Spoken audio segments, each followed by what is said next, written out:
ఓ మీసాల పిల్ల, నీ ముక్కు మీద కోపం కొంచెం తగ్గాలే పిల్ల. ఇప్పటికే అర్థమైపోయి ఉంటుంది. Welcome to human talkies. Friends, మన శంకర వరప్రసాద్ 12th జనవరి 12th థియేటర్లోకి వచ్చేస్తున్నాడు. మనందరికీ తెలుసు, ఈరోజు ట్రైలర్ లాంచ్ అయితే జరిగింది. ఆల్రెడీ తిరుపతిలో అయితే ఈవెంట్ జరుగుతూ ఉంది. ట్రైలర్ చూసా. అనిల్ రావిపూడి డైరెక్షన్. అనిల్ రావిపూడి అంటే పటాస్ సినిమా నుంచి తీసుకున్నట్లయితే ఆయన సినిమా ఒక్కటి కూడా ఫ్లాప్ అంటూ లేదు. అన్ని ఒక రేంజ్ లో హిట్. మంచి ఫ్యామిలీ ఎంటర్టైన్మెంట్. ఆయన స్టైలే వేరు. ఆయన డిఫరెంట్ సినిమాలు తీస్తారు. డైరెక్టర్లో ఒక్కొక్కరికి ఒక్కొక్క కోణం ఉంటుందన్నమాట. ఒక్కొక్కరు ఒక్కొక్క స్టైల్లో తీస్తూ ఉంటారన్నమాట. ఆ విధంగా చూసుకున్నట్లయితే అనిల్ రావిపూడి గారు ఎక్కువగా సంక్రాంతిని ఎందుకో పట్టుకునేసారనమాట. సంక్రాంతికి సంబంధించినట్లుగానే వెళ్తున్నట్లు అనిపిస్తుంది నాకు ఒక్కోసారి. సంక్రాంతికి వస్తున్నాంలో ఒక సాంగ్ పెట్టారు, అదే విధంగా ఇందులోనూ పెట్టారు. పోయిన సంవత్సరం 25th జనవరికి రిలీజ్ అయింది అనమాట. ఇప్పుడు సేమ్ మళ్ళీ 26th జనవరికి అయితే, అప్పుడైతే వెంకటేష్ గారిని సంక్రాంతికి వస్తున్నామని తీసుకొచ్చారు. ఇప్పుడు ఏకంగా చిరంజీవి గారినే లాగేశారన్నమాట అలాంటి కాన్సెప్ట్లోకి. అలాంటి కంటెంట్లు నాకు తెలిసినంత వరకు వెంకటేష్ గారికి అయితేనే సూపర్ గా ఉంటాయి. కానీ ఈసారి కొత్తగా చిరంజీవి గారిని, యాక్షన్ హీరో అయినటువంటి చిరంజీవి గారిని ఇలాంటి కంటెంట్ లో చూపించబోతున్నాడు. ఎలా ఉంటుందనేది మాత్రం ఒక్కసారి సినిమా చూస్తే గానీ మనం ఎవ్వరూ ఆలోచించలేం. ఇప్పుడే జస్ట్ ట్రైలర్ అయితే చూసాను. ట్రైలర్ లో నాకు అనిపించింది అయితే కొంతవరకు సంక్రాంతికి వస్తున్నాం లాంటి కంటెంటే అనిపించింది నాకెందుకు. ఎందుకంటే దాంట్లో ఏ విధంగా అయితే వెంకటేష్ గారిని ఇంట్రడక్షన్ చేశారో అదే ఇంట్రడక్షన్ ఇందులో ఉంది. దాంట్లో ఏ విధంగా అయితే మనకి ఫ్యామిలీని తీసుకెళ్లారో అదే ఫ్యామిలీ ఇందులో తీసుకెళ్లారు.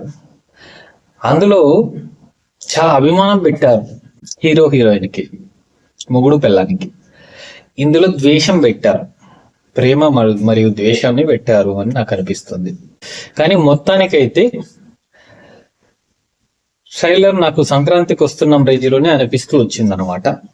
అదే రేంజ్లోనే ఆ కంటెంట్ అంటూ అనిపిస్తూ వచ్చింది. ఒకటి వెంకటేష్ గారిని తీసుకొచ్చారనమాట.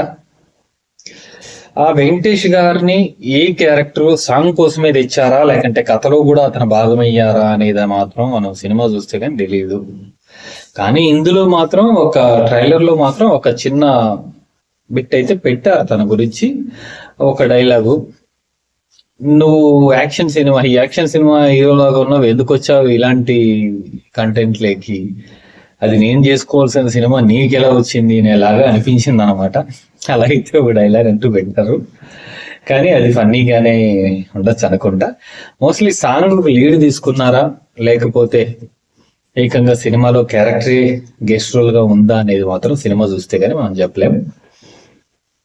ఒకటి మనకైతే సంక్రాంతికి వస్తున్నాంలో ఒక సాంగ్ ద్వారా మంచి హిట్ కొట్టారు. మనందరికీ తెలుసు.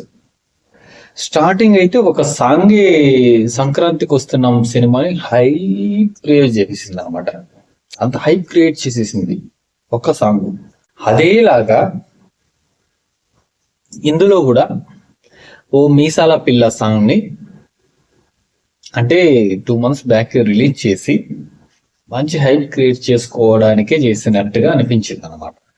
తర్వాత చిరంజీవి గారు మనం చూస్తున్న అన్ని సినిమాల్లో ఒక్క కోణాన్ని మాత్రం ఇలాంటి ఫ్యామిలీనో లేకంటే కామెడీనో ఇలాంటి ట్రాక్ ఒక కోణాన్ని పెట్టేవాడు.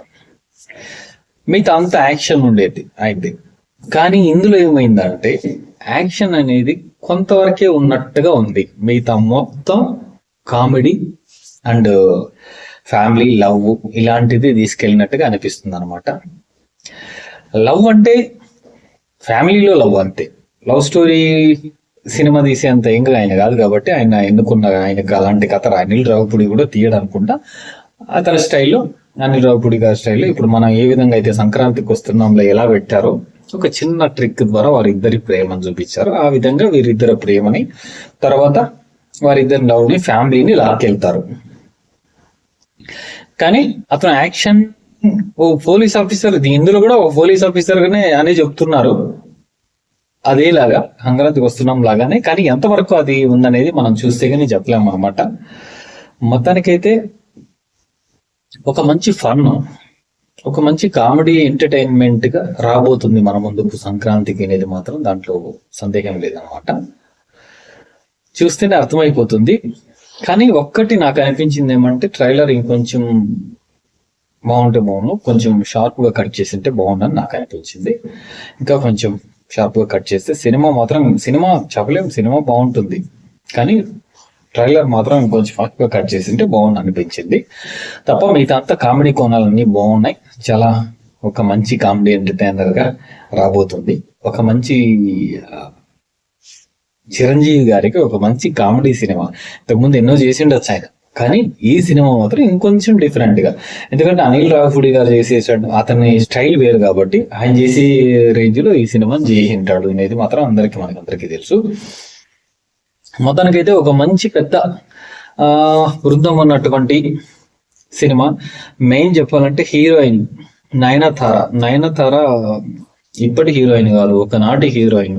చాలా సక్సెస్ఫుల్, ఎన్నో ఇప్పుడు చెప్పాలంటే లేడీ ఓరియంటెడ్ గా చాలా సినిమాలు వస్తున్నాయి ఆమెకి, అయినా కానీ ఈ సినిమాతో ఒక మంచి హిట్ కొడుతుందని అనిపిస్తుంది.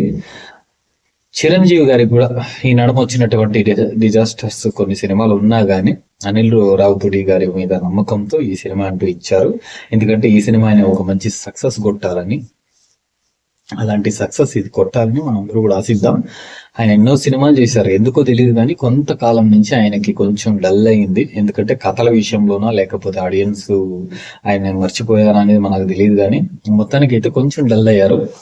దాన్ని కొంచెం ఈ సినిమాతో అయినా మంచి చూసి రావాలని కోరుకున్నాం ప్రతి ఒక్కరు. ఎందుకంటే అలాంటి సినిమాలు కావాలి, అలాంటి ఆర్టిస్టులు, మన తెలుగు ఆర్టిస్టులు ఎంతో మంది. ఆయన మెగాస్టార్ గా ఎదిగినటువంటి ఆయన ఈ రోజు కాదు కదా. చిరంజీవి గారికి ఇది ఒక బెస్ట్ సినిమా అవ్వాలని, అనిల్ రావిపూడి గారికి ఇంకొక మంచి బెస్ట్ కామెడీ ఎంటర్టైన్మెంట్ అవ్వాలని అందరూ మనస్ఫూర్తిగా కోరుకున్నాం. ఎందుకంటే సంక్రాంతి అంటే ఇలాంటి సినిమాలే కావాలి సంక్రాంతికి ప్రతి ఒక్కరు. అందుకే ఇలాంటి సినిమా కావాలని ప్రతి ఒక్కరు కోరుకున్నాం. చూద్దాం ఎలా ఉండబోతుందో. ఖచ్చితంగా ఇంకా చాలా రోజులు, చాలా దగ్గరలో ఉంది. ఒక మంచి సినిమా కోసం అందరూ వెయిట్ చేస్తారు. Thank you so much. Video నచ్చినట్లయితే ప్లీజ్ లైక్ చేయండి, షేర్ చేయండి, సబ్స్క్రైబ్ చేయండి. Thank you.